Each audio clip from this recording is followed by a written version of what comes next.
Okay, Marcumba, go ahead. Ano yan, nagpapalabas ka dyan ng salitang ano bro? Pelikula? Okay, patay, baka makapirate tayo dyan. Hindi, akala ko sila matutuloy mo ba? Sige na, go ahead na. Ano ko? Sige na, go ahead na. Laptop ko? Sige na, go ahead na. Ano yung go ahead? 10 minutes? Ano, go ahead. Di, magtanong ka, sasagot ako. Pag kukontra ka, tatanungin ko. Tala ka yan. Sige ko. Di ba pwede mag-present muna ako para may matanong ka sa akin? Wala akong kailangan itanong sa'yo. Tatanungin lang kita pag kinontra mo ang sagot ko.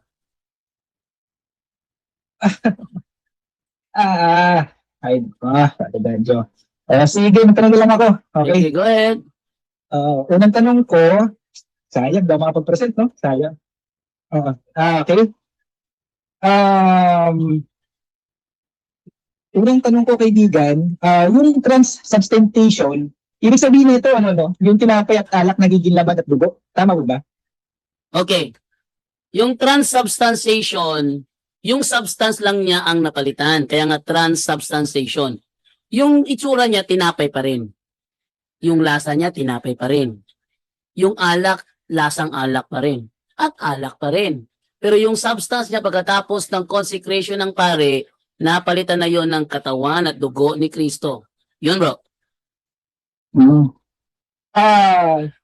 Kung yan ay ganyan ang pagkaunawan nyo dun sa tinapay at alak, napapalitan siya ng laman at dugo, nagiging literal. Tama ba ako? Nagiging literal? Physical na laman at dugo? Sacramental body of Christ. Ang sabihin ni Kristo sa Biblia, inangat yung tinapay, hawak niya tinapay, tinikman ng apostol tinapay, yung itsura tinapay, sabi ni Kristo, ito ang aking katawan. Hindi siya nagsisinungaling doon. Sabi niya, tau to esten to soma mo. Ito ang aking katawan. Ibig sabihin, wala na sinabi na ito ay simbolo ng aking katawan. Wala nakalagay naman doon, tau to esten simbolo to soma mo. Wala. Hindi simbolo. Ito ang aking katawan. Totoo ang sinabi ni Kristo, katawan niya yun. Kaya literal na katawan niya yun. Gaya ng iglesia. Ang iglesia is the mystical body of Christ. Yung iglesia. Pag sinabi natin literal na katawan ni Kristo ito, yes, literal na katawan ni Kristo. Yun sagot bro. Sundan ko yung katuwiran mo, no? Sundan ko yung katuwiran mo. Sa pagkakaunawa mo, kaibigan, ano yung literal doon? Yung hawak niyang tinapay at dugat alak? O yung katawan niya habang sinasalitay niya yung talata sa John 6, John 6:53 ata yun, o magkamali? Parehong literal yun. Yung may hawak at yung hinawakan. That's literal. Literal, okay. Ano ba ang sabi sa talata, kaibigan? Basahin ko doon sa nasa taas. Sabi niya, sa John, sa John,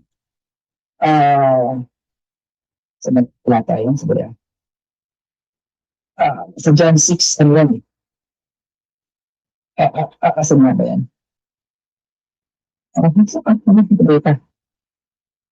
Wait. Ayun, sa John 6:53 to 54. John 6:53 to 54. Ano ang pagkakasabi dyan? Magiging laman at dugo ko? O ito ang laman at dugo ko? Ano yung nasa talata, kaibigan? Ito ang laman at dugo ko, yung sabi niya. Hindi magiging, tama ba ako? Linawin ko lang, hindi magiging laman at dugo ko. Hindi. Tama po ba ako? Before niya hinawakan yun bro, before niya kinonsecrate, ordinary na tinapay lang yun. Nang sabihin niya, ito ang aking katawan, doon na naging katawan. Ito ang aking dugo, doon na naging dugo. Kasi ordinary lang yun eh. Before i-consecrate, ordinary lang talaga yan. Hindi siya, nang ginawa ng panadero, automatic siya katawan ni Kristo. Hindi ganun. Next. Yung John 6:53-57, may nakasulat pa dyan na literal at consecration o kaya substantiation.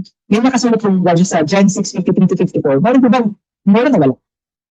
Ito bro, babasahin ko na lang sa iyo ha. Ito sabi, sinabi ni Jesus, pakatandaan ninyo, malibang kainin ninyo ang laman ng anak ng tao at inumin ang kanyang dugo, hindi kayo magkakaroon ng buhay. Ang kumakain ng aking laman at umiinom ng aking dugo ay may buhay na walang hanggan at muli ko siyang bubuhayin sa huling araw. Yung palang kanyang laman pala nakakain.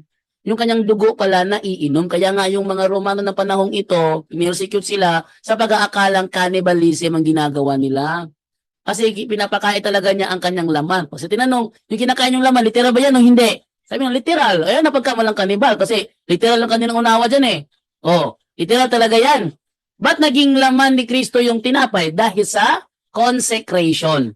Hindi magiging laman ni Kristo ang tinapay kung hindi siya dadaan sa consecration. Oh, next question. Correct. Sa bibig mo na lumabas nanggaling na sa bibig mo kaibigan ha. Huwag natin i-deny, kapag laman at dugo na literal yun, cannibalism. Nanggaling sa bibig mo yan ha. Pag laman at literal na laman at dugo yan, cannibalism. Hindi yung sabi ko. Ang sabi ko, kapag tinanong ng mga Romano, ang mga Kristiyano, yung kinakain nyo na ba na laman at dugo, literal ba yan? Sabi nila literal. Kaya nga ang unawa ng mga Romano, mga cannibalism, yung mga taong yun, kaya sila pinersecute. Yun na sinabi ko kayo na, huwag mong babaguhin na sentido. Next. Okay. So, bago yung yung sagot mo, ibig bang sabihin, kaibigan, kapag pag ang tao kumakain ng literal na dugo at laman na hindi niluto pa, ang masakit pa dyan, hindi niluto. Nung panahon ng Old Testament, yung mga dugo doon, niluluto pa, yung mga laman doon, ng mga baboy, nakarumal-dumal, niluluto pa yun Sa ito, hindi niluluto, pero literal yan, na laman at dugo. Okay? Sa pamantayan ng tao, cannibalism yan. Sana maabot natin ng kaisipan natin yan Kapag literal yan na dugo o laman, cannibalism. Hindi ba kayo cannibalism dahil kinakain yung literal na dugo at literal na laman ni Yahushua? Ito ang sagot. Hindi yan cannibalism. Bakit? Kasi si Kristo ang kinakain, hindi naman ang mga ordinaryong tao, hindi naman mga hayop na wala namang silbi, yung kanilang laman, kainin wala namang may dudulot sa ating maganda yon. Yung hayop, yung kanilang laman, dugo, pag kinain mo, wala naman tayong madudulot na ano sa ating katawan. Pero ang katawan ni Kristo, sabi niya, malibang kainin ninyo ang laman ng anak ng tao. Pag kinakain daw natin ang anak ng laman ng tao, tayo makakaroon ng buhay na walang hanggan. Kaya hindi kami magtawag na cannibalism. Napagkakamalan silang cannibalism ng mga Romano sapagkat hindi nila kilala si Kristo. Yon, next question. Kaibigan, kapag nakapagbigay ako ng talata, kaibigan, na hindi sa Diyos yung kumakain at umiinom ng dugo ng mga banal, nagpapatunay ba yan na yung paniniwala nyo sa Eucharist ay isang malaking sa kampo ng demonyo? Yung umiinom ng dugo ng mga banal, lalo si Joshua, banal yan Hinawin ko lang yung laseng sa dugo ng mga banal, kung makabasa ko kaibigan, nangangahulugan ba niyan yung Eucharist ng pananampalataya ay sa demonyo? Hindi. Bakit? Binanggit mo, mga banal. Dugo ng mga banal. Ang writer noon, hindi kailanman inisip niya, hindi kailanman sumagi sa isip niya, nakasama si Kristo sa sinasabing mga banal sa Revelation. Next question. Okay. Ibig sabihin, hindi kasama sa banal si Joshua. Tama po ba ako, kaibigan? Para i-extend natin si Joshua dito sa Revelation 17:6. Ito ang sabi ko kanina na huwag mong babaguhin. Ang author ng Revelation, si St. John. Ang tinutukoy niyang dugo ng mga banal, yung mga banal na pinersecute sa panahong matapos si Kristo yung persecute. So, hindi yung referado kay Kristo, kundi sa ibang mga santo. Next question. Okay. Susundan ko yung katulad mo, kaibigan Kung sa John 6:53-54, walang symbolic sa literal doon, pero ina-assume yung literal yun. Okay? Tapos na yung nagbasa ko sa Revelation, yung umiinom ng lasing sa alak sa dugo ng mga banal, ginagawa yung symbolic, ginagawa yung tawag ito, hindi literal na umiinom ng dugo ng mga banal. Yan ay patunay lang ng pagpapalusot.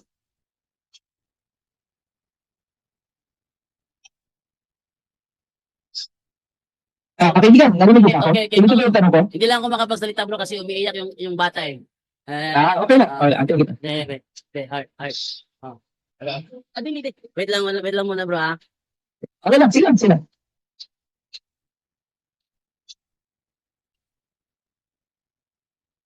Okay. Okay yan, bro. Kaya sabi ko, bro, ang writer ng Revelation na pinagkukuhanan mo, ang kanyang tinutukoy sa mga banal dyan, hindi kasama si Kristo. Ha? Nang banggitin sa Revelation 18, yung patungkol sa uminom sa dugo ng mga banal, hindi kasama si Kristo sa tinutukoy ng author. Kaya you're making it out of context. Next question. Next question. Sundan kita sa Revelation, ha? Saan mo nabasa sa Revelation na hindi kasama sa banal si Yahushua? Yung balik-balik rin mo yung Revelation hanggang Genesis. Bumalik ka hanggang Genesis, papuntang Revelation. May nabasa ka ba dyan na hindi kasama sa banal si Yahushua? Yung dugo na tinutukoy ay hindi kasama si Yahushua? Kaya nang sinabi ko, bro, ang tinutukoy dyan ng author ng mga blood of the saints ay yung mga santo na pinersecute doon sa Roma. Yun ang tinutukoy doon. Hindi kasama si Kristo sa pinersecute doon sa Roma. Yung tinutukoy doon na Babylonia, it is referring to the ancient pagan Rome. Hindi kasama si Kristo sa pinersecute doon sa Roma. Hindi kasama si Kristo sa tinutukoy ng author dyan sa Revelation 18. Kanina ko pa sinasagot. Next question. Yan tanong na yan. Bro, yan ang sabi ko, di ba? Huwag mo kong sabayan. Kaya ito nilagay sa WhatsApp para di mo ko sabayan. Sige na, para maging malinaw, huwag mo ko sabayan. Sige, next question na. Next question.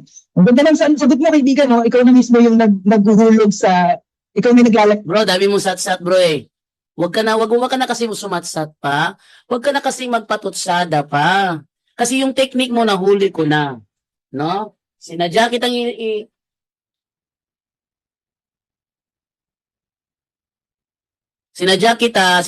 na ilagay lang sa WhatsApp para kontrolado ko yung estilo mo. Kasi nahuli ko na ang technique mo. Kaya mas maganda rito, next question.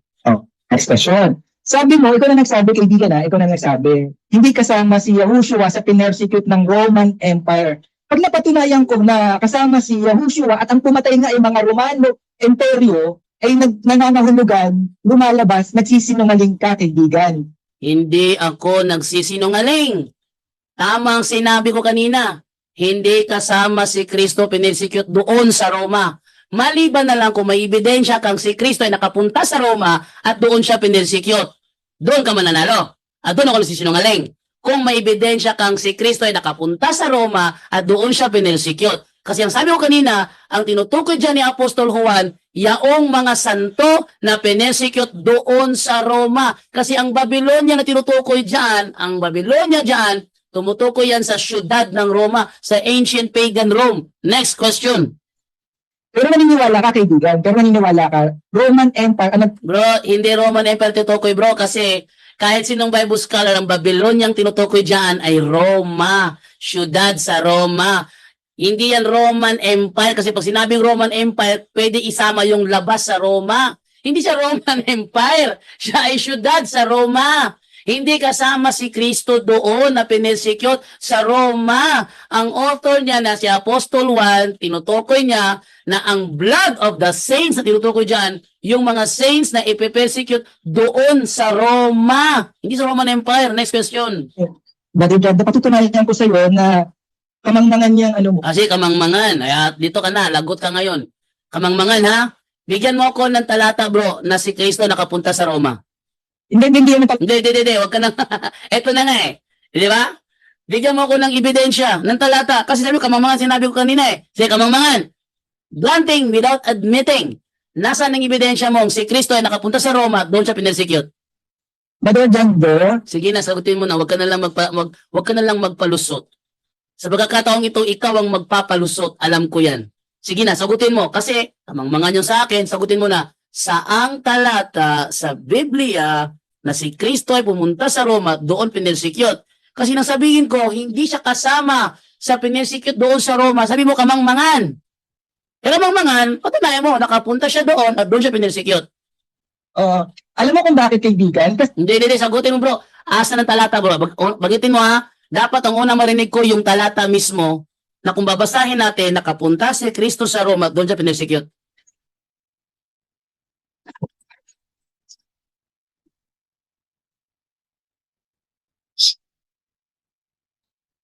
Ano? Wala na, butata na.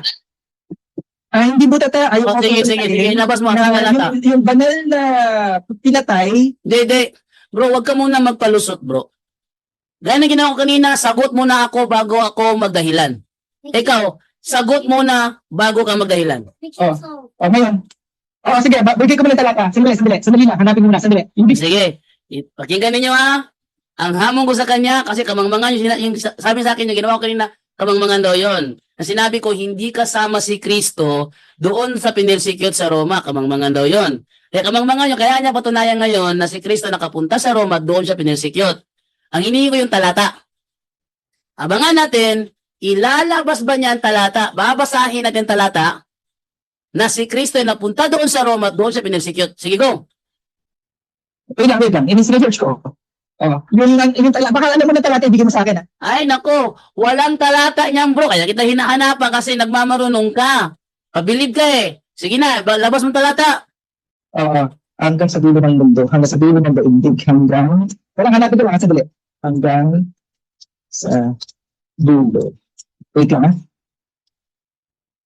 Mateo 28:19, 20 ba tinutukoy mo? Teka lang. Wait lang. Mateo 28:20 ba tinutukoy mo?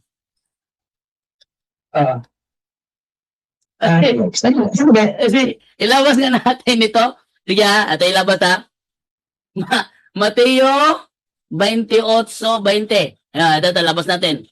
Ang sabi ganito, turuan ninyo silang sumunod sa lahat ng iniutos ko sa inyo. Tandaan ninyo, ako'y laging kasama ninyo hanggang sa katapusan ng panahon. Ito ba? Hindi, yung pinatay hanggang sa dulo ng panahon. Hanggang sa uli ang panahon. Kailangan pinatay hanggang sa... Sige, ibigay mo sa akin na kasama si Kristo doon sa pinatay doon sa Roma. Sige. Oo. Roman Empire, yes. Pinatay siya ng Roman Empire. Hindi. Kasi dati, nanindigan ka sa debate nyo ni John Ray na yung Babylonia dyan, Roma. Kaya, wala namang Bible na nagsabi na yan ay Roman Empire. Wala. Romang sinasabi nila. Kaya ang sabi nga ni San Pedro, ang iglesia, nang sabihin ni Apostol Pedro, ang iglesia dito sa Babylonia, nasa The Living Bible, iglesia dito sa Roma, ay kinukumusta kayo, maging ang aking anak na si Marcos. Kaya yung Babylonia dyan sa Revelation na sinasabi dyan, referring yan sa sa Roma, syudad sa Roma. So bigyan mo ako ngayon ng talata na si Kristo nakapunta roon, kamamangan niyo sa akin, nakapunta siya roon, doon siya pinisecute. Bago ko kaibigan, saan po talata na Roman city yan? Lungsod lungsod ng Roman yan, ng Roman. Sa scripture na basa yan, kaibigan. Teka, kunin ko muna. Ng storya. Pakinggan, sa huling panahon talaga. Nakita ko yung gari ka sa akin. Sobrang kamamalan talaga yan. Hinahanapan niya ako ng hinahanapan niya ako ng scripture. Ito, gagamitin ko. Ito ay Maayong Balita, Biblia, alang kanimo. Ito ay edisyon, anong taon ito? Ito ay, wala nakalagay ito, copyright 1981. Hindi pa ako napapanganak pala dito, no? Sa Biblia ito. Ito ay lumang Biblia. So, unang Pedro,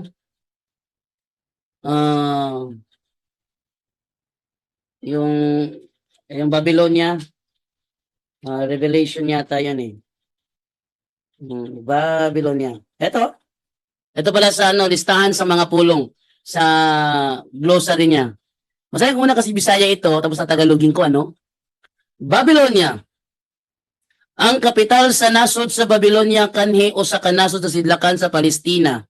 Gitaliwad-an kini sa mga suba sa Tigris o Euphrates. Sa bagong kasabutan ang ngalang Babylonia malagmit mo ang syudad sa Roma. Tagalogin ko. Babylonia, ang kapital daw sa bayan ng Babylonia, dati isang bayan sa silangan ng Palestina, pinapagitan siya ng ilog Tigris at Euphrates. Sa bagong tipan, ang pangalang Babylonia ay tumutukoy sa syudad sa Roma. Ito bro, meron akong batayan bro. Ano? Ay, Wait lang, meron kita talata na yung mga pinatay hanggang sa dulo ng ano yan, panahon. Sandali lang, pag nabag ko yung talata ngayon, nangangahulugan talaga, napakalitid ng pagkaunawa mo. bro, hanggat wala ka pa napapatunayan, bag next question ka na lang, wag ka na lang magpatutsada. No? Yung mga linyang pakitira ng utak, naku, wag mo kong andarin ng kabaklaan mo, no? Diretsuhin mo na lang ako, next question.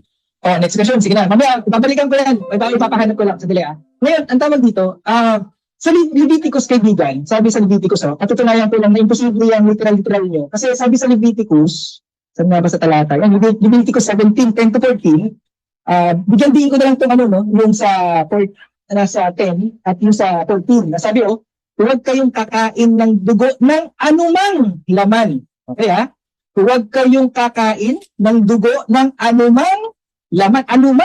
Anumang. Sapagkat ang buhay ng buong laman ay sa kaniyang dugo, sino mang kumain niyan ay ihihiwalay. Sa 10 yan, matindi sa 10, sa 10, tititig ang aking mukha laban sa taong yaon na kumakain ng dugo. Kung literal yan, kaibigan, nagkokontrahan yung talata sa Leviticus, tsaka yung literal ng dugo, ay kakainin ng literal na hilaw. Ito, niluto pa to ng panahon ng Old Testament, niluto pa to.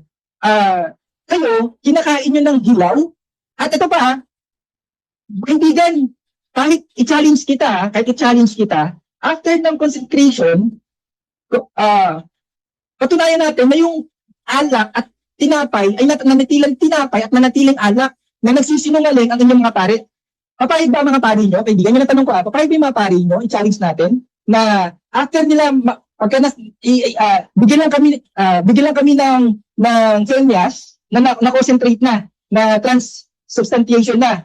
Ngayon, pag nagbago na siya ng laman at dugo ni Joshua, ipatest natin kung totoo yung pinapalabas ng mga pari nyo. Kasi kung hindi totoo yan, isang malaking kasinungalingan yan. Tama ba kaibigan Brother Jando? Kaibigan Jando, tama po ba ako? Pag yan na test na hindi yan naging dugo at naging laman, yung ostya at yung alak, nangangahulugan, di ba, malaking kasinungalingan yan? Malaking chismis? Tama po ba ako, kaibigan? Kasi sa Leviticus, Okay. Ulit-ulit ka na, bro. Okay na? Yung ginamit mo na Leviticus, dugo yan ng hayop. Ang dugo ng hayop, hindi katumbas ng dugo ni Kristo. Utak naman, umbaw kung meron ka. Pangalawa, sabi mo, napatunayan na ba? Yes, napatunayan. Sige, ating labas yung scientific explanation, laboratory result, nung nangyaring Eucharistic miracle, kung saan isang pare doon sa Lanciano, Italy, AD 570, no? AD 570, nagduda. Teka, totoo ba ito? Niloloko lang yata tayo nito. Nung siya ay nagmisa, siya mismo nagulantang, at yung mga nasa misa nagulantang, kasi nung i-consecrate niya yung ostia, tumulo ang dugo sa kanyang kamay. Tumulo, natigil yung misa, nagpatawag ng mga scientifico, mga expert sa siyensya. Pinatawag, ni-laboratory test, yung ostia, na matapos i-consecrate, naging tunay na laman ng dugo. Nagparamdam si Kristo sa magitan ng milagro para yung mga tao hindi manlabig sa pananampalataya. Ano nangyari? Yung laboratory test. So ilabas natin yung mga ebidensya sa laboratory test ni Dr. Edward Linoli. Yan. Yan, nanonood ka ba ngayon? Meron ka bang extra laptop dyan o computer? Panoorin mo. Ito ang findings na ni Dr. Eduardo Linoli. Babasahin ko Dr. Eduardo Linoli, a professor of anatomy and pathological histology and of chemistry and clinical microscopy and former head of the laboratory of pathological anatomy at the Hospital of Arezzo, is the only doctor who has analyzed the relics of the miracle of Lanciano. His findings have stirred interest in the scientific world. Linoli was interested with the study. He was assisted by Dr. Ruggero Bertelli, retired professor of human anatomy at the University of Siena. Linoli extracted parts of the relics with great care and then analyzed the remains of miraculous flesh and blood. He presented his findings on March 4, 1971. His study confirmed that the flesh, yung ostia, naging flesh kasi yung ostia that the flesh and blood were of human origin. O, napatunayan umbaw. They were of human origin. Ay, hindi ito panaginip. No? Hindi ito panaginip. The flesh was unequivocally cardiac tissue and the blood was of type AB. Consulted by Zenith, Linole explained that as regards the flesh I had in my hand, the endocardium, therefore there is no doubt at all that it is cardiac tissue. May cardiac tissue pala. In regard to the blood, the scientists emphasized that the blood group is the same as that of the man of the Holy Shroud of Turin. Ibig sabihin, yung dugo na laboratory test ni Dr. Eduardo Linole ay katulad ng dugo doon sa tao na nasa Shroud of Turin. Sabi the blood group is the same as that of the man of the Holy Shroud of Turin. And it is particular because it has the characteristics of a man, who was born and live in the Middle East region. Napatunayan na yung dugo na nadiskubrihan doon sa Ostia na nangyari doon sa Lanciano, Italy, at ang dugo na lumalabas sa Holy Shroud of Turin, pareho lang. At nang ina-analyze yung dugo, napag-alaman na ang may-ari ng dugo was born and live in the Middle East regions. The AB blood group of the inhabitants of the area, in fact, has a percentage that extends from 0.5% to 1%, while in Palestine and the regions of the Middle East, it is 14 to 15%, Linole said. Linole's analysis revealed no traces, yung Ostia na kanyang in-examine, revealed no traces of preservatives. Tandaan niyo since 570 AD until 1991 yata ito nangyari, 1991, there is no trace of preservative. Bakit buhay? Hanggang sa panahon na examine siya ni Dr. Eduardo Linole. From 570 AD hanggang sa panahon ni Eduardo Linole, buhay ang Ostia. Buhay ang laman na nandoon. Buhay ang dugo na nandoon. Revealed no traces of preservatives in the elements. Meaning that the blood could not have been extracted from a corpse. Sa madaling salita, ang dugo na nandoon ay hindi kinuha mula sa bangkay because it would have been rapidly altered. Linole's report was published in Quadernis Labo di Diagnostica Clinica e di Laboratory in 1971. In 1973, the Higher Council of the World Health Organization appointed a scientific commission to verify the Italian doctor's conclusions. Ibig sabihin, ang World Health Organization mismo kumuha ng marami pang scientifico para i-verify ang findings ni Eduardo Linole sa naturang ostia na kanyang nilaboratory test. Yung ostia mismo. Na nangyari, nilaboratory test ng mga scientifico. The work was carried out over 15 months. 15 months ni laboratory test, ni re-laboratory test. Inulit para malaman kung totoo ba ang kanyang findings. With a total of 500 examinations. Ano yung mga conclusion, mga findings ng mga bagong nag-laboratory test? The conclusions of all the researchers kinonfirm nila what had been stated and published in Italy. The extract of the scientific research of World Health Organization's Medical Commission was published in New York and Geneva in 1976, confirming science inability to explain the phenomenon. Kailan tatawagin ng siyensya na phenomena ang isang pangyayari kung hindi nila maipaliwanag scientifically? How come na yung tinapay naging laman na may dugo from 570 AD, 1280 years? Matapos mangyari ito, buhay pa rin siya. Walang preservative. Buhay yung findings ng laman at dugo ay nagmula sa isang tao na ipinanganak sa Middle East. Nire-examine ng World Health Organization para malaman kung tama ba ang findings ni Dr. Eduardo Linole at napatunayan na tama nga. Kaya hindi nagsisinungaling ang aming mga pare, umbaw.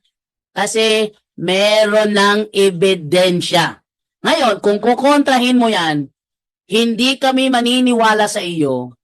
Kasi sino ka ba para paniwalaan namin? Hindi ka naman siyentipiko. At kung sakaling kukuha ka ng ibang kukontra dyan, kailangan yung kukontra dyan, nag-examine din sa the same host na in-examine nila. Hindi kukuha ng ibang host. Yung mismong host na in-examine nila ay examine din niya. Tandaan ninyo, this is open for examination. Umbaw?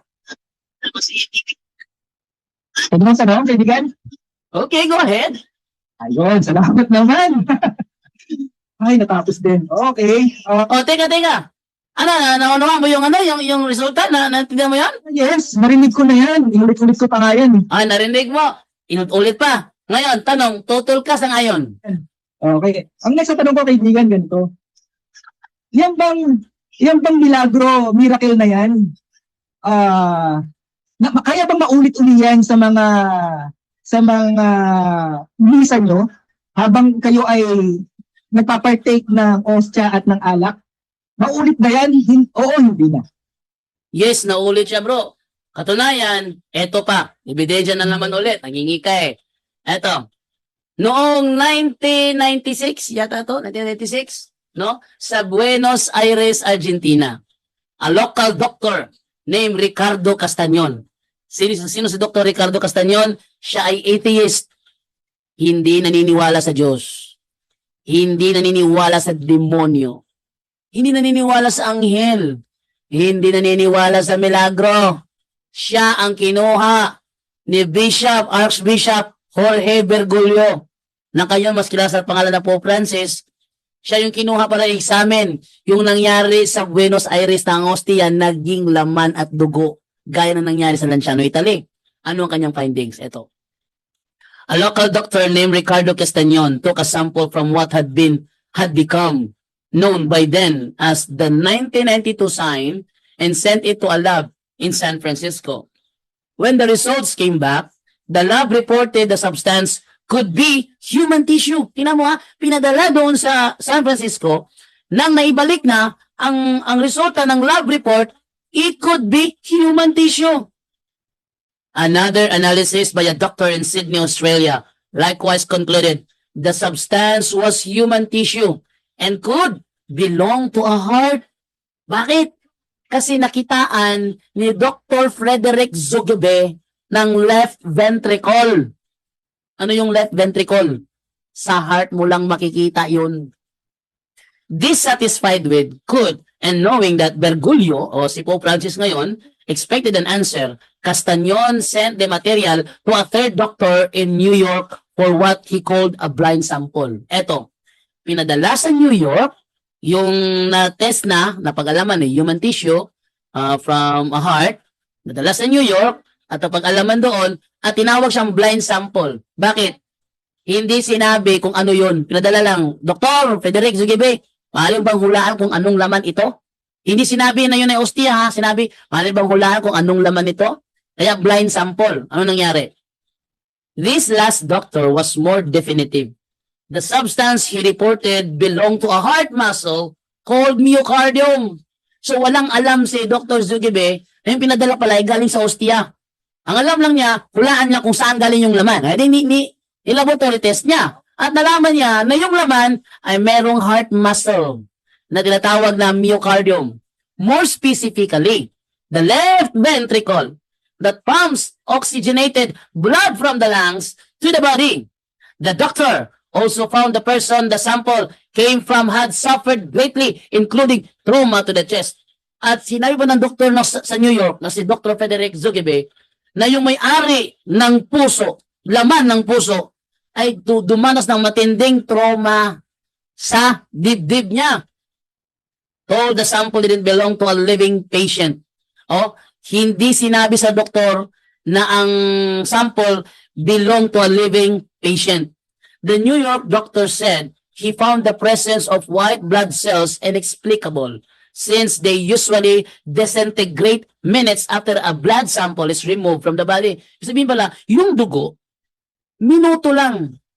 Once na ialis sa katawan ng tao, madidisintegrate siya. Pero ito, hindi. He also reported the sample had a bit tumitibok pa, buhay pa, umbaw, buhay, which also had been noted in the first report in 1992. In light of those findings, Castañon swiftly drew spiritual conclusion. Ito na, ang atheist nakapag-draw ng spiritual conclusion. The fact that the substance is from the myocardium, he said, suggests the Eucharist is what pumps blood into Christ. It being from the left ventricle, he said, is a reminder that Christ cleansed the church of its sins. So, yan ang isa. Oh, yan na, nangyari. Pangalawang beses na. Oh, ano pa? Meron ka pang pahabol dyan ng bao? Marami sa akong tanong. Ang haba ng sagot mo eh. Natural, kailangan kong kumpletuhin. Kasi alam mo kasi hindi ka makikinig. Alam ko hindi ka makikinig. Kaya focus ako sa nanunood dahil sila makikinig, hindi ikaw. Next question. Question. Salamat. Sabi sa wala pa din ako yun. Wait. Okay. Dito sa, wait, tapos may talapang yun. Wala. Sige. Ang tagal kasi. Okay. No. Ayun, ito sa John 6:35. Basahin mo muna bago akong tanong para malinaw. John 6:35. Okay, di ba sa yung sinasabi sa John 6? Basahin mo muna, hindi na magtatanong. Okay, John 6:35. Okay, basahin natin ang sinasabi sa John 6:35. Sinabi ni Jesus, ako ang tinapay ng buhay. Ang lumalapit sa akin ay hindi na magugutom kailanman. At ang sumasampalataya sa akin ay hindi na mauuhaw kailanman. Oh. Okay, sa tanong ko, kaibigan? Oh, ano tanong mo? Okay. Sabi sa balata, para mag-iba natin yung literal na laman at dugo na yan. Okay, sabi dito, Teka, huwag mo sabihin para magiba. Hindi mo talaga yan magigiba. Scientist yun eh. Sino ka ba para gumiba? Okay, bago ko tanong dito sa talata, sundan ko muna nga yung yung magandang mga referensya at ebidensya mo daw. Okay? Naniniwala ka ba, kaibigan, na ang demonyo ay gagawa rin ng hinala, kababalaghan? Naniniwala ka ba doon, kaibigan? Pwedeng matupad sa Roman Catholic? Naniniwala ka doon, kaibigan? Hindi ako naniniwala na pwedeng matupad sa Roman Catholic. Tama na ang demonyo ay nagsasagawa rin ng milagro para ilinlangin ang mga tao. Hindi para maniwala sa Diyos, kundi para maniwala sa demonyo, hindi sa Diyos. Tango naman na gagamitin ng ano. Halimbawa ganito, sampulan na natin ano. Doon sa isang, di ko lang alam kung saan nangyari ito. Ito ay nangyari sa buhay ni Saint Martin de Porres. Nagpakita sa kanya si Kristo, kinausap siya. Sabi niya, Martin, ako ang iyong Panginoon, si Jesucristo, sambahin mo ko. Akalain mo, kamuntik na siyang mapaniwala. Nang sabihin ni Martin de Porres, kung ikaw ang Panginoon, pakita mo nga sa akin yung butas ng pako sa kamay mo. Ano nangyari? Aba, lumubo yung Kristo, pumutok. Sa madaling salita, napatunayang peke. Kaya hindi siya gagawa ng milagro para maniwala ka, kundi para linlangin ka. Next question. Ayun, salamat sa confirmation. Kalawa siya ng kababalaghan para malinlang ka. Correct ha? Malinaw yung pahayag mo, kaibigan. Maganda yung pahayag mo yan. Sabi ko, malinlang ka hindi para maniwala sa Diyos, kundi para maniwala sa Kanya. Ikaw talaga, pinuputol mo yung sinasabi ko eh. Huwag mong putulin para baguhin ang sentido. Panluloko yun eh. Kung gagamitin mo sinabi ko, kumpletuhin mo. Sinabi ko, linlangin ka para huwag maniwala sa Diyos, kundi para maniwala sa Kanya. Yun ang sinabi ko. Okay, copy-paste. Okay na? Copy-paste. Oh.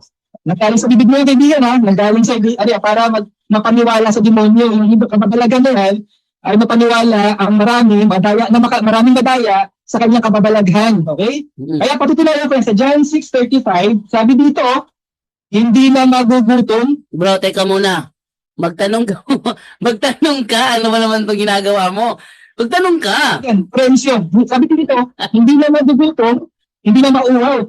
Ah, Kung nagpimisa kayo, paulit-ulit niyo bang iniinom at kinakain ang laman ni Joshua? Paulit-ulit niyo bang, literal na dugo at laman ha? Patuloy niyo bang inuulit-ulit kainin yung laman at dugo ni Joshua? O hindi? Oo bro, ulit-ulit bro, bakit?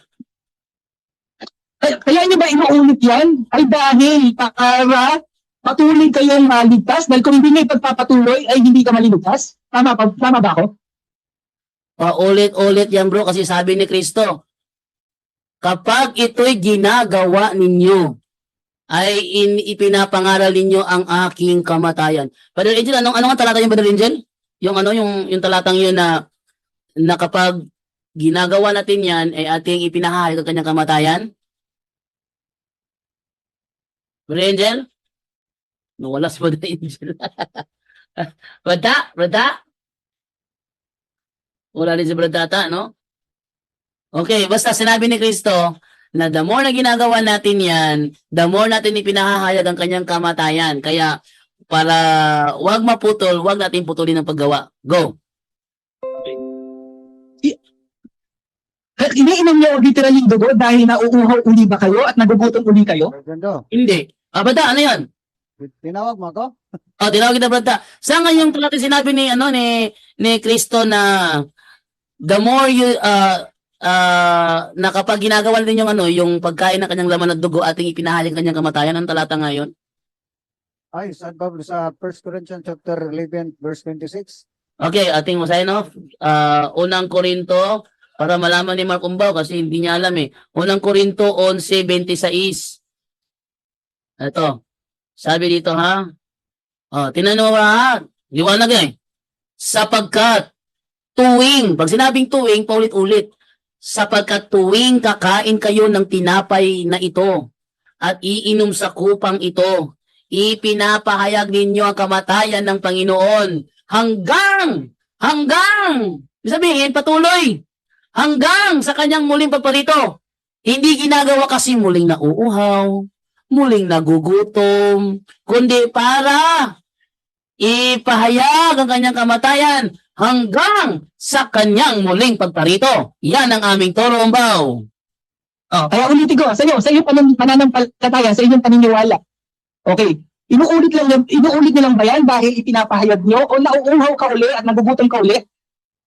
Inuulit-ulit namin bro kasi ipinahahayag namin. Yan ang aming aral. Hindi ako gaya mo na may sariling unawa. Sa amin kung ano yung turo ng iglesia, doon kami intact. Hindi kami gagaya mo, no? Next question. Next question. Ibig sabihin, Brother Banjo, naniniwala ka, kaibigan, minsan mo lang kinain, minsan mo lang ininom ang dugo at laman ni Joshua, minsan mo lang ginawa yun, may katiyakan na ang iyong kaligtasan? May katiyakan na ang iyong kaligtasan? Maniniwala ka ba doon, kaibigan? Dahil minsan mo lang siyang ginawa, isang beses mo lang siyang ginawa, may katiyakan na yung kaligtasan mo at kaya mo siya inuulit-ulit ay para alalahanin ang kanyang kamatayan, ipangaral ang kanyang kamatayan. Tama ba ako? Yun ang kahulugan ng John 6. Ano ba talata yun? John 6:35. 45. Tama ba? Ulitin ko ito ba? Para maging malinaw. Ulitin ko lang para maisin ko. Ibig bang sabihin, kaibigan, naniniwala ka sa katiyakan ng kaligtasan dahil minsan mo lang siyang mainom, minsan mo lang siyang makain, tiyak na ang iyong kaligtasan?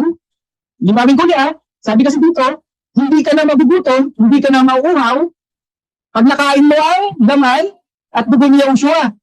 Hindi ba sabihin tiyak na ang iyong kaligtasan? Oo, hindi. Mali yung turo yung tanong mo. Hindi yung pati sa turo namin eh. Kaya nga, eto, tuwing gagawin namin yan, ipinahahayag namin ang kanyang kamatayan. Pagdating ni Kristo, doon na kami hindi na magugutom at hindi na mauhaw kasi ligtas na kami doon. Pero hindi namin dinidiktahan ang Panginoon sa kanyang desisyon. Kailangan talaga tayo na, sa amin sa Katoliko bro, hindi kami kailangan tumanggap ng ostia, ng consecrated host, kung meron kami na nagagawa ng mortal sin eh. Yan ang aming turo. Kailangan namin magkumpisal, ma-absolutionan kami, pag tapos na magkumpisal, pwede na kami tumanggap ulit. As long as nasa mortal sin kami, hindi kami tatanggap. Yun ang aming opisyal na turo. E pagkataon na matigil kami, pag hindi kami nakapagkumpisal. Kaya para may pagpatuloy, kumpisal muna. Kumpisal na, patuloy na, nagkasala ka naman uli. Mortal sin, tigil naman ulit. Para mapapatuloy, kumpisal na naman ulit. Pag yan na-maintain namin, hanggang sa dulo, sigurado ligtas kami. Oh, next question. Tapos na, alas 10 na eh. Ay, hindi pa. Dadami ko pa. Ahaba ng paliwanag mo. Tatakbuhan mo na naman ako. Bro, mahirap naman. Alas 10 na. Mag-i-extend ako para sa'yo. Hindi ba? Kaya sabi ko, diyan ka sa WhatsApp kasi kabisado ko na ang technique mo, hindi ka na uubra. Mga co-host, ito. Pag humingi si Mark Umbao ng Zoom link para makapasok, at kung siya ay makapasok kasi nagnakaw, huwag niyong bibigyan. Sa WhatsApp lang siya para makontrol ko yung kanyang technique. Pag siya nakapasok sa Zoom, kailangan nyo maging alertong i-mute siya pag ako'y nagsalita. Okay? Pero hindi ko papayagan nyo kasi kailangan pa niya mag-unmute eh. Mahahaba masyado. Sige na, Mark Umbao. Bigyan na lang ng 2 tanong. Dahil alas 16 na, 2 tanong na lang. Tapos bigyan ko kay Restituto Bay. Okay, 2 tanong na lang bro. Salamat sa 2 tanong. Madam dyan, napakabait nyo. Napakabait nyo, madam. Noon pa ako mabait. Oh, salamat. Oo. Naniniwala ako dyan, madam Danjo. Naniniwala ako dyan. Okay. Yung binasa natin, 53, di ba? 53, sabi mo, inuulit-ulit nyo lang yan. Inuulit-ulit nyo lang yan dahil pinapangaral nyo. Pero dahil sa paliwanag mo, nagkukumpisal ka, etc. Di ba? Ibig sabihin, kaibigan, ito na tanong ko. Nangangahulugan ba? Kaya kayo, pag nakagawa kayo ng mortal sin, ay mauuhaw uli kayo at magugutom uli kayo sa laman at dugo ni Yahushua kasi hindi yan patotoo or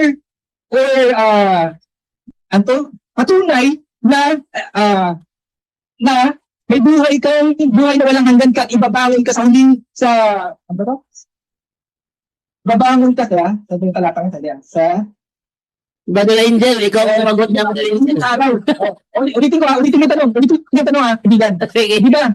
Isang tanong ko ito yung isang tanong ko, may dalawa ko tanong ito yung unang tanong ko kaibigan.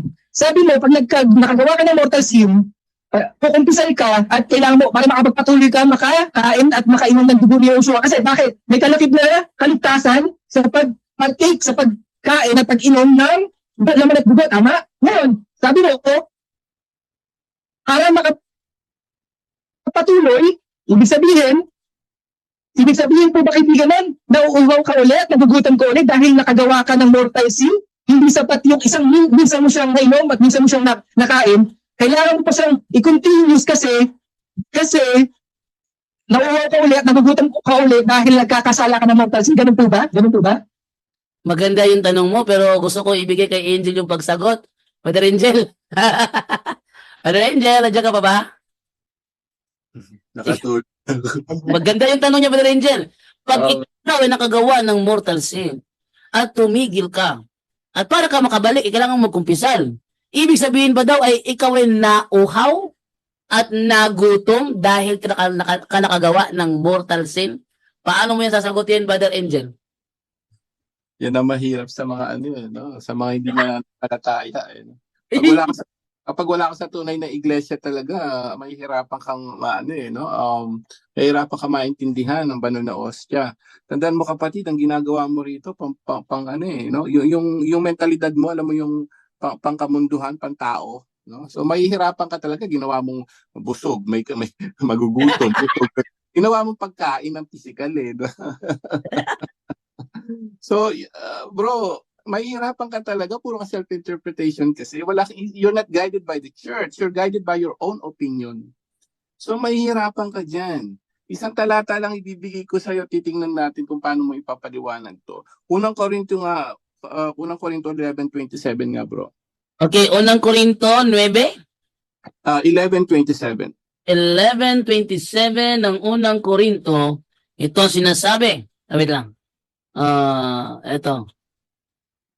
Kaya, ang sino mang kumakain ng tinapay at umiinom sa kopa ng Panginoon sa paraang di nararapat, ay nagkakasala sa katawan at dugo ng Panginoon. Brother Umbao, Okay na ba yun? Anong tinapay diyan na tinutukoy ba, kapatid? Para kung talagang guided by kung talagang tama ang self-interpretation mo. Anong tinapay yan?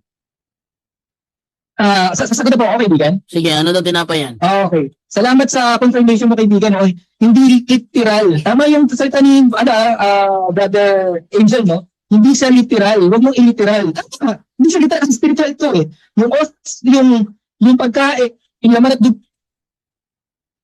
Bro, ang tanong bro, anong tinapay yan? Bro, ang tanong bro, anong tinapay yan bro? Hello? Kaya tang nawawala-wala yung signal ni Umbaw. Umbaw? Umbaw?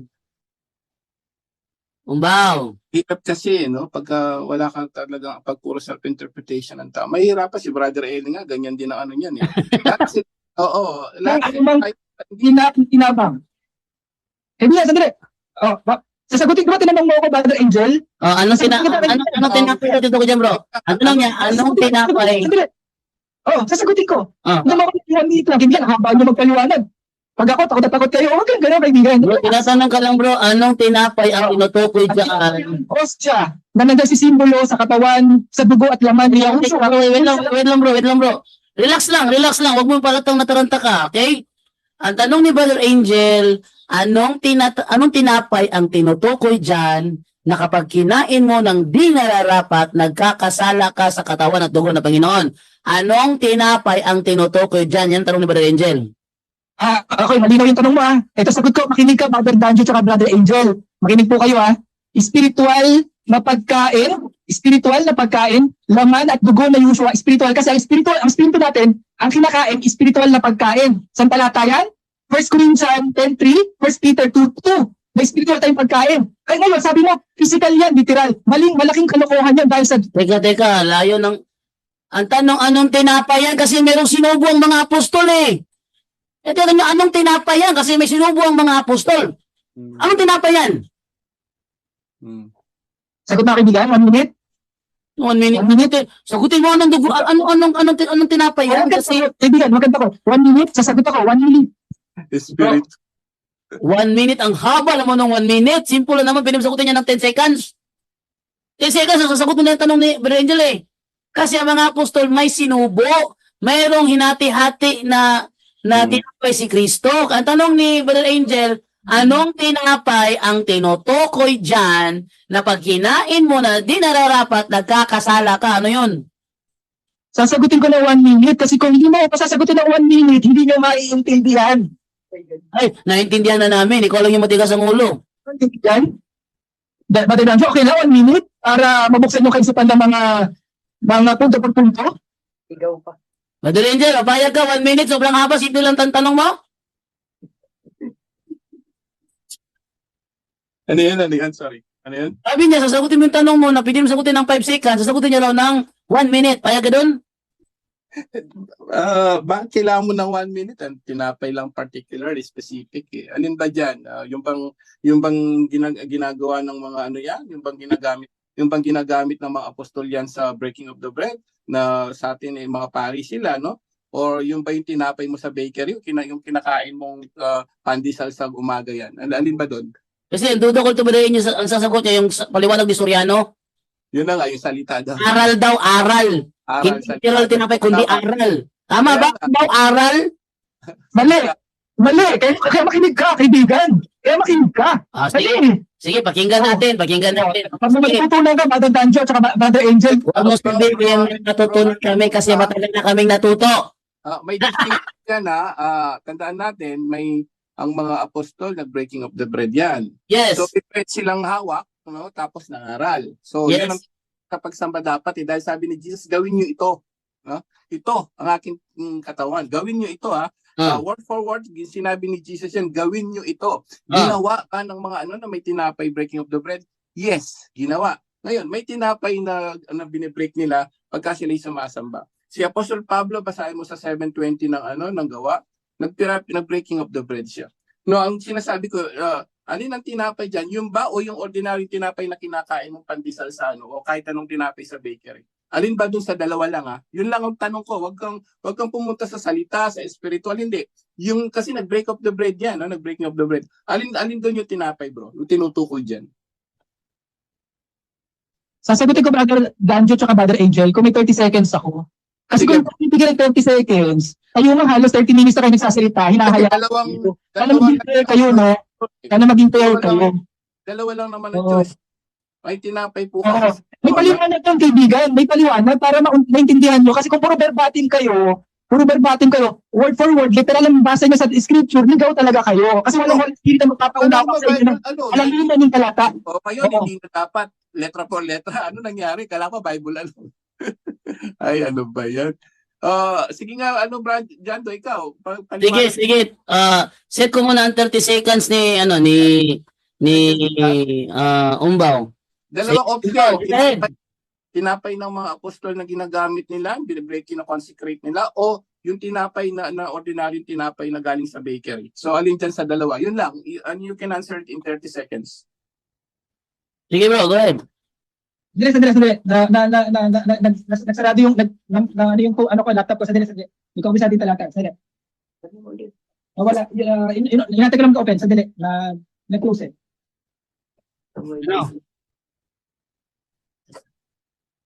May 30 seconds ka bro. Sandali lang. Wait, sandali lang. Okay. Ayaw mag-laptop ko. Sandali lang. Hintayin natin. Meron tayong lalabas ito na timer. 30 seconds. Yan. Sige bro, sabihin mo bro. Ano ba na to? Sige bro, go ahead bro. Wait lang. Okay, hintayin natin. Tandaan mo bro ha, 10:18 na. Hanggang 10 lang kami, pinagbigyan pa kita.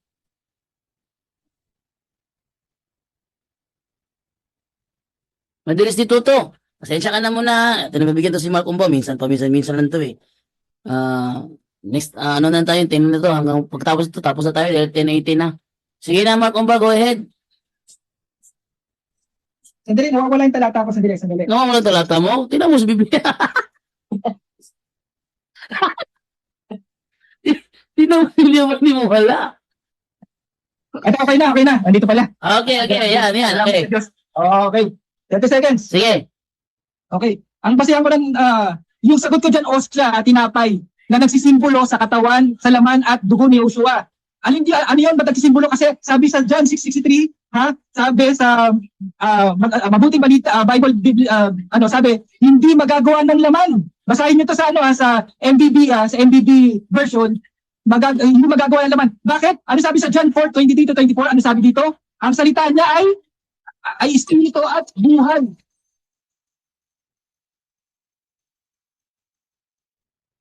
Okay. Mga angels, sumagot siya na ostiya na sumisimbolo sa katawan ni Kristo. Sumisimbolo daw. Meron ko mababasa ni isang talata na yung tinapay ay nagiging simbolo. May sinabi si Jesus, letra for letra kasi sabi mo nga Bible alone kayo, wag magdagdag, wag magbawas. Lahat na sinasabi mo kanina, wala lahat sa Biblia eh. So, kontra sa paniniwala mo yan kasi Bible alone ka, bro. Wala ka naman church na inaaniban. So, Bible alone ka, give us in the Bible na exact sinabi ni Lord Jesus na ito ang simbolo ng aking katawan. Can you give us at least exact Bible verse na sinabi ni Jesus na simbolo lang? Salamat sa tanong, kaibigan. Yan yung gusto ko. Kaya sana binigyan niyo ako ng 10 minutes eh. Ay, naku, masyado pa haba. Puro lang patutsada. Ayun, just straight to the point. Sagutin mo na lang. Ang talata, 1 Corinthians 12:13. Teka. Unang Korinto 12:13. 13, pinainom sa isang espiritu. Ay, 12:13. Yes. Tingnan natin ha. Unang Korinto 12:13, kung may nakalagay mo dito na yung tinapay ay simbolo ng katawan ng ating Panginoon. Unang Korinto 12:13. Tingnan natin kung may nakalagay bang simbolo. Ito sabi, maging Hudiyo o Hintil, alipin man o malaya, tayong lahat ay Teka, bautismo naman to. Ano ba naman to? Masabi mo ba, kaibigan? Pinainom sa isang espiritu. Ay, bautismo ito bro. Ano ba naman? Tayong lahat ay pinainom sa iisang espiritu. Bautismo ang tinutukoy. Ano ba naman to? Sablay ka na naman, bro. Sablay ka bro. Wag. Sablay. Kaya ka pala sablay. Sabihin mo, matuto kami sa'yo. Ikaw yung alam sa tinuturo mo eh. Anong pinagsasabi mo?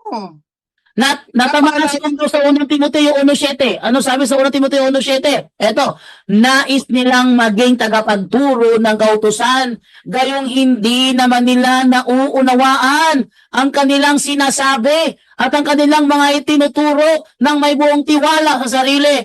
Ang topic, body of Christ yung tinapay. Ang pinabasa mo, bautismo. Ano ba na sablay?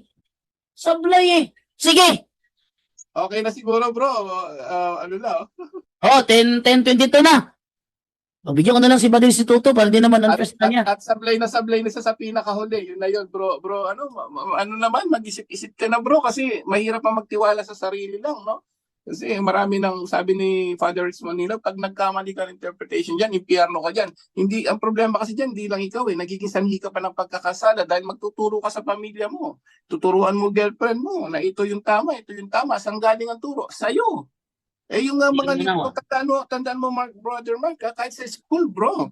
Kahit sa eskwelahan, hindi ka papayag ang anak mo, bibigyan ng libro, bahala na siya mag-interpret sa libro niya. Hindi, may magpapaliwanag na teacher. Sa inyo, walang ganun eh. Ang nangyari sa inyo, yung libro binasa nyo, kayo nagpapaliwanag sa sarili nyo na wala kayong nagpaliwanag. And paano mo yun nga sa school, mga simpleng libro nga lang yan, ang hirap unawain kung wala si teacher, bro eh. May magpapaliwanag ang church yun yung mga obispo, pare, nakalagay naman sa Biblia yan eh. Pero ikaw, hindi mo kailangan ng pare eh, nasa Biblia yun. Hindi ka guided by the obispo, bishop, eh nasa Biblia yun, mga bishop, mga pare. Si Jesus ay pare. Ang ginawa mo, bumili ka ng Biblia, binasa mo, in-interpret mo. Yun nga mga simpleng libro, hindi ka papayag ang anak mo, bibigyan mo ng libro yan, baka sasabihin ni teacher, bahala na siya, papasa na siya. Pwede ba yun? Paano mo matetest na tama ang pinag-aaralan ng estudyante kung walang teacher? Sensya ka na, Umbaw, ha? Bumagsak ka na naman ulit. Bagsak. Next time na lang ulit, Brother Umbaw. Oo, mag-isip-isip ka nga, kailangan mo ng teacher. Doon papasok yung church and yung mga bishop and priest. Teacher ang kailangan, hindi mo ma-interpret mas simple nga lang sa estudyante, pang ano lang yun. No? Yung pa kayang word of God, kaya mo interpret mag-isa. Naku bro, patay ka dyan, delikadong kaluluwa nyo dyan. Sige na bro, tama na yung mga pag-ano mo. Sige na, Brother Umbaw. Next time na lang ulit, Brother Umbaw, ha? Bawi ka na lang next time. Umbaw? Hindi na kita marinig. Kailan ako makakabawi? Kung talagang sa pili nyo, panalo kayo, kailan ako makakabawi? Babigyan na lang kita. Anong araw ka bakante? Kasi baka taon na naman yan or buwan na naman yan. Sige, Yun na. anong araw ka bakante? Anong araw ka bakante? Anytime, basta ikaw, Brother Danjo, masabi ka ng araw dahil sa special ka sa akin eh. At anong araw, maglalaan ako para sa'yo. Bigyan ka, ano lang, meron akong ilang minuto kasi sinachop-chop niyo yung talata eh. Kung bibigyan ako 10 minutes, maintindihan nyo na malinaw yung Eucharist. Kaya lang, isang talata lang, pipigilan na akong bigyan ng supporting verse yan, wala talaga, mahirapan kayo maunawaan kasi nga, literal, ano lang kayo word for word lang kayo magbasa ng scripture, hindi nyo nakikita yung kalaliman ng kahulugan ng talata. Yan ang problema. Pero okay lang, Madadanjo, kailan ako babawi? Magsabi ka ng araw. Bukas, kahit may paso, babalik agad ako ng bahay para sa'yo. Hindi may 10 minutes ako nga nakapaliwanag. Ba't babawi siya? Ibig sabihin, tanggap niya, talo siya. Ito na lang, Umbaw. Okay lang. Ngayon na lang, Umbaw. Ngayon na lang. Kung ako ang talo, bakit takot kayo? Kung ako ang talo, ba't takot kayo humarap? Sige. Diba? Teka. Kung ako ang talo, bakit takot kayo pagsalitain ako? Kung talo ako, bakit ayaw niyo papasukin sa Zoom? Diba? Magkaroon tayo ng fair na usap ng pananalit ng oras para magsalita. Ito, bro. Takot daw Ito ang tayo bro, reason. dyan daw, umawag na siya magiging isang oras dito, takot pa daw. Ito ang reason, bro. Overtime na nga. Kung naalala mo, bro, yung last din talakayan, tumataas yung boses ko. Kasi nagsasalita ako, sinasabayan mo ko. At ako naman, intention ko naman na marinig yung boses ko, kaya tinataas ko yung boses ko kasi sinasabayan mo ko. No? Yun ang problema sa'yo. Tapos pag ni-mute kita, matagal ka pa makapag-unmute. Di ba? Yun ang reason. Mas maganda sa WhatsApp kasi kung sakali na gagamit ka ng technique mo uli para pataasin yung aking boses, baba ko na lang yung microphone mo di tapos. Yan ang reason. Kasi nahuli ko ng technique mo eh. Sinasabayan mo ko magsalita para ang aking boses tumaas. Pag ako tumaas ng aking boses, sabihin ng mga pastor na kasama mo, uy, lugi si Jando kasi napikon. But in reality, Kaya ako tumataas mo kasi sinasabayan mo ko magsalita. Yun ang technique mo. Di ba? Kaya para ma-control ko yung sitwasyon na hindi mo ma-penetrate yung technique mo, hindi mo magamit technique mo, sa WhatsApp ka na lang. Okay ba yan, Umbaw? Hindi, ganun lang, Brother Danjo, kung yun ang concern mo, naiintindihan kita. Okay, di, formal debate, may oras ka magsalita, may oras ako magsalita, may oras ako magtanong, may oras ka magtanong. Di ba wala sa katawan?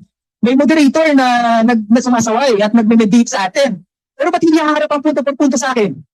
Bro, wag mong sabihin hindi haharap ang punto por punto sa'yo. Nakaraming beses ka ng debate sa amin. Hindi mo haharap, hindi kami haharap. Ano ka ba naman? Ano ba naman klaseng patutsada yan? Ha? Huwag mo kami pandala ng mga ganyang kabakla ng mga linya, ha? Hindi yan tatalab sa amin. Ano, Umbaw? Okay na ba yan? Kasi lipat na kay Instituto Bahay. Alas 10:30 na. O marami pa tayong topic na pag-uusapan, Brother Danjo, sayang naman, formal debate na lang para wala nang palusot na yan na nagsasapawan. Di ba? Formal Bakit, bro? Kung Sa mga formal debate na nangyari, bro. Sa mga formal debate na nangyari, bro. Marunong ka bang sumagot sa tanong? Kasi nakita ko hindi ka mo sumasagot sa tanong eh. Ano? Ostia nga pinag-uusapan, napunta sa bautismo. Tignan mo. Yung Christ na pinag-uusapan, bigla kang tumulong sa bautismo. Ang yabang pa. Ano gaganahan sa'yo? Mas maganda, hindi ka pang debate. Pang talakayan ka lang. Yan ang nakita kong Ang katigli mo. yabang pa na nagmamalaki, hindi daw yan sa Wala. Natalo siya. Hindi Sige, daw- Brother Umbaw, yun lang, Brother Umbaw, ha? breaking the bread. Umbaw, yun lang, ha? Paalam na. Hey! Ayun, nagpaalam na siya, Brother Angel. Sige, last na lang si Brother Instituto Bay para fair naman sa kanya. Pagbigyan siya ng pagkakataon.